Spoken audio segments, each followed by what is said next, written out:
అన్నదాతే మన ఆంధ్ర రాష్ట్రానికి వెన్నుముకలా భావించి జగనన్న పాలన ఉంటే మరి ఈరోజు అదే రైతన్న వెన్నుముక విరిచేలాగా ఈ కూటమి ప్రభుత్వం పాలన ఉంది.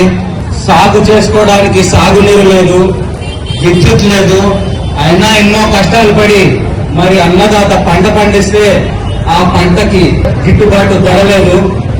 జగనన్న మరి రైతు భరోసా ఇచ్చి లేదా రైతన్నకు ఉచిత విద్యుత్ ఇచ్చి లేదా ఉచిత లోన్లు ఇచ్చి మరి ఎన్నో రకాల కార్యక్రమాలు చేసి మరి అన్నదాతను ఆదుకుంటే ఈరోజు అదే రైతన్నను మరి గిట్టుబాటు ధర లేక లేదా అప్పు తెచ్చుకున్న డబ్బు కట్టలేక మరి అప్పులో ఊబిలో విలువలాడుతున్నాడు రైతన్న.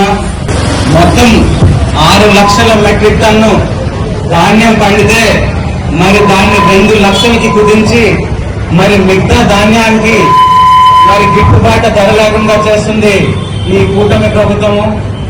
మరి అందరూ కూడా చూస్తున్నారు, గమనిస్తున్నారు.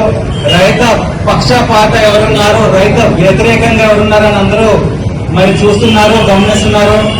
మరి మేము ఈ నిరసన దీక్ష చేసి కూటమి ప్రభుత్వాన్ని కోరుకునేది ఒక్కటే, మరి ఎన్ని లక్షల మెట్రిక్ టన్నులు అయితే పంట పండిందో అన్ని లక్షల మెట్రిక్ టన్నులు కూడా వెంటనే కొనుగోలు చేయాలి.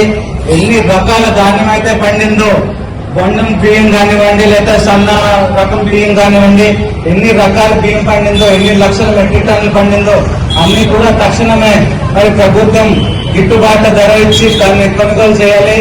అది కొనుగోలు చేయని పక్షంలో మరిన్ని నిరసన కార్యక్రమాలు చేసి మరి ప్రభుత్వం పైన ఇంకా మేము ఒత్తిడి తెచ్చేలాగా చర్యలు తీసుకుంటామని ఈ సందర్భంగా తెలియజేసుకుంటూ